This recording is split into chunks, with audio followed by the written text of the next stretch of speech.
Hello, and welcome to HTC's 12 Truths on a Spiritual Path.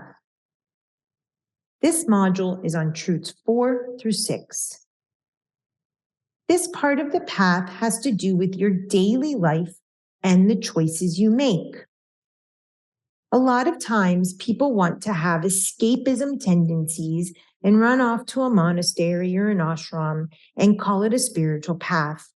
A spiritual path without day-to-day life and choices is not complete.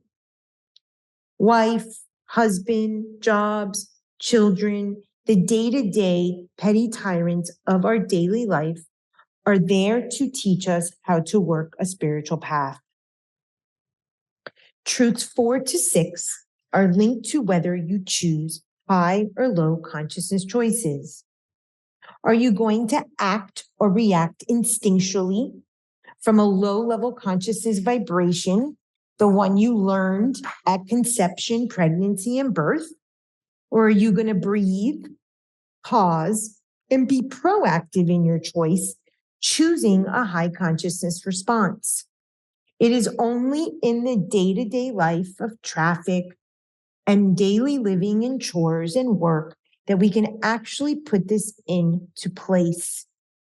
This part of the path is intended to be filled with mistakes and failures, but we continuously do the work. Truth 4, truth of emotions. There's a lot of talk about manifesting, vision boards, law of attraction. But what attracts the things on your vision board to you that manifest them into reality is an emotional vibration. The universe is responding to your emotional vibration. If you are constantly in instinct, fight or flight, or traumatic response, that is what you're going to get more of. We all inherited a low level vibration of emotion during pregnancy. Every mother had a low level emotion that she was battling with: depression, hopelessness, fear, sadness, melancholy. When you begin to identify that emotion that is woven through the conflicts in your life, you start to realize that what you have is an emotional loyalty to your mother, and that emotional loyalty linked to suffering and pain is the way you view love. Every time we have an impure thought, it sets off an emotional reaction. The low-level consciousness thought is linked directly to the low-level consciousness emotion. All neatly packaged is our low-level consciousness, our animal nature. We set off emotions because we are manipulative like babies and want others to meet our needs. When a baby cried, someone picked him up, fed him, or changed his diaper. Our needs change as a result of adulthood, but the way we try to get them met doesn't change. No one had their needs met. That is an inside job. To transmute consciousness, you must raise your emotional vibration frequency. There are many emotional vibration frequency charts online. The low vibrations tend to be linked to shame, guilt, fear, anger. Higher vibrations are enlightenment, peace, joy. This does not happen overnight. This is directly linked to trauma and our fight, flight, or freeze response. This is the crux of fully moving into a spiritual path. We can be stuck at this truth for 10, 15, 20 years, a lifetime. If we never change our reaction, if we always act instinctually from a traumatic response that keeps us in victimhood and fight, flight, or freeze, nothing in our life will change. Without this step, you cannot transmute. The element of emotions is water. Fire is the only element we can control. Water puts out our fire. I put an image of a sheep on this slide. We oftentimes play sheepishly or play dumb or play lost or play dead like sheep. So pay attention to when you're playing innocent and the fool to get your needs met. You're going to be treated as such by the people in your life and the universe. Truth 5. This really is the point of the path where everything begins to change. You've accepted your consciousness level is low. You've accepted that you manipulate with emotions and that puts out your fire. When you actually choose to continue on a path, this is the point of game changer. Most people don't have a return once they've decided to move into the next steps. Fire is the only element humans are in control of.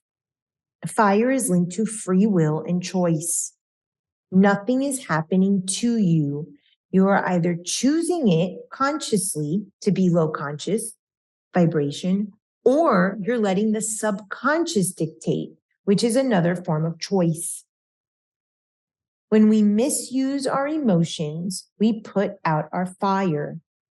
Emotions, again, are linked to the water element.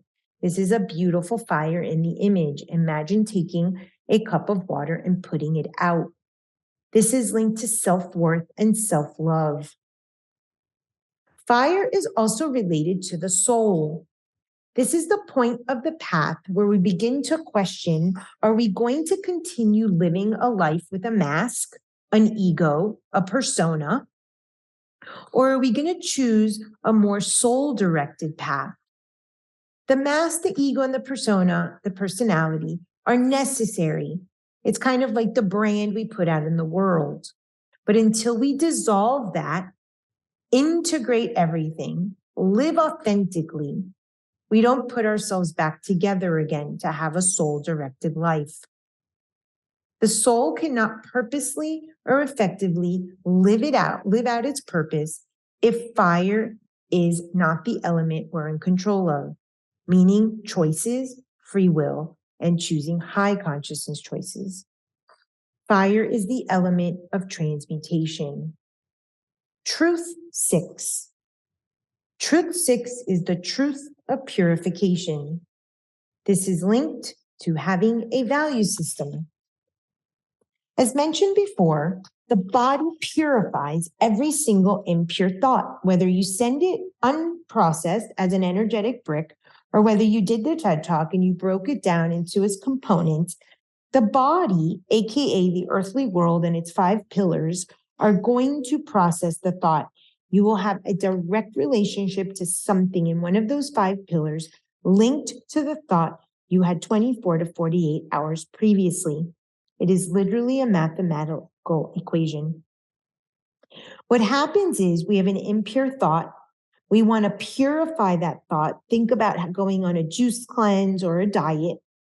And then the body gets the message, impure thought equals not perfection, and then purify, purify, purify. Over time, this breaks down the body. Over time, we get sick. The way to stop the cycle of perfection and purification is by defining your values. The 5 areas are food, money, time, sex, and health. How you manage these 5 pillars speaks to what you value. The first step in writing your values is identifying your top 2 values, and it cannot be family, so that you can begin living a life according to your values.